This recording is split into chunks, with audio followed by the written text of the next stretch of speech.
আল্লাহ পাক বলবেন আল্লাহর বান্দাকে, আমি অসুস্থ ছিলাম, তুমি কেন আমার সেবা করো নাই? বান্দা আশ্চর্য হয়ে যাবে,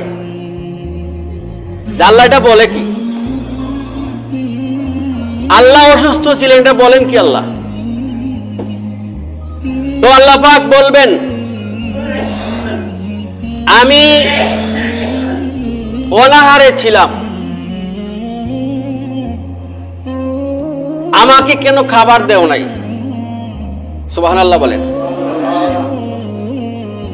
তো আল্লাহ পাক বলবেন, আমি বিপদের মধ্যে ছিলাম, কেন আমাকে বিপদ থেকে উদ্ধার করো নাই? তখন বান্দা আশ্চর্য হয়ে যাবে, বান্দা কইব, আল্লাহ আপনি তো এগুলার থেকে পবিত্র, আপনি তো কোনো বিমার হন না, আপনি তো কোনো অনাহারে থাকেন না, কারণ এটা আপনার দরকার নাই, আপনি তো কোনো কষ্ট পান না, তাহলে কেন আমাকে প্রশ্ন করে বিভ্রান্তি করছেন? আল্লাহ রাব্বুল আলামিন বলবেন, ও ধনী লোক, তোমাকে আমি আল্লাহ বিদ্যাশালী বানাইছিলাম, তোমাকে আমি আল্লাহ ধনী বানাইয়াছিলাম। পাশের ঘরের মানুষটা অনাহারে দিন যাপন করছিল, যদি তার খবরটা তুমি নিতা, তাকে একবেলা খাবার দিতা, তাহলে আমি আল্লাহকে খাবার দেওয়াটা হইতো। সুবহানাল্লাহ। পাশের বাড়ির একটা লোক বিছনার মধ্যে শায়িত ছিল, অসুস্থতার কারণে, আর্থিক দুর্বলতার কারণে ডাক্তার দেখাইতে পারে নাই, তুমি যদি তার ডাক্তারের ব্যবস্থাটা করতা, তাহলে আমি আল্লাহকে সেবা করা হইতো। সুবহানাল্লাহ।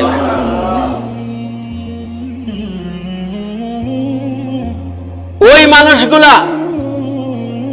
বিপদের মধ্যে ছিল, যদি তার বিপদটা কাটাইয়া দিতা, আমি আল্লাহর বিপদ থেকে উদ্ধার করা হইতো। সুবহানাল্লাহ।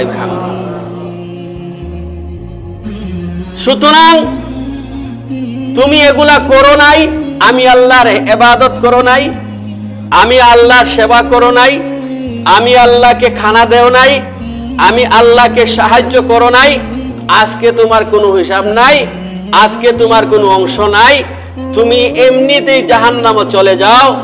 আর যদি আল্লাহর বান্দা আল্লাহর এই বান্দাগুলাকে সাহায্য সহযোগিতা করে, আল্লাহর বান্দাগুলাকে যদি খবর নেয়, আল্লাহর বান্দাগুলার বিপদে আপদে যদি এগিয়ে আসে, কিয়ামতের মাঠে আল্লাহ রাব্বুল আলামিন বলবেন, বান্দা তুই আমাকে সাহায্য করেছিলে, তুই আমার মুখের মধ্যে খানা দিয়েছিলে, আমার কষ্টের মধ্যে তুই দৌড়ে এসেছিলে, যারে বান্দা যা, আমি আল্লাহ তোকে আজকে জান্নাত দান করে দিলাম।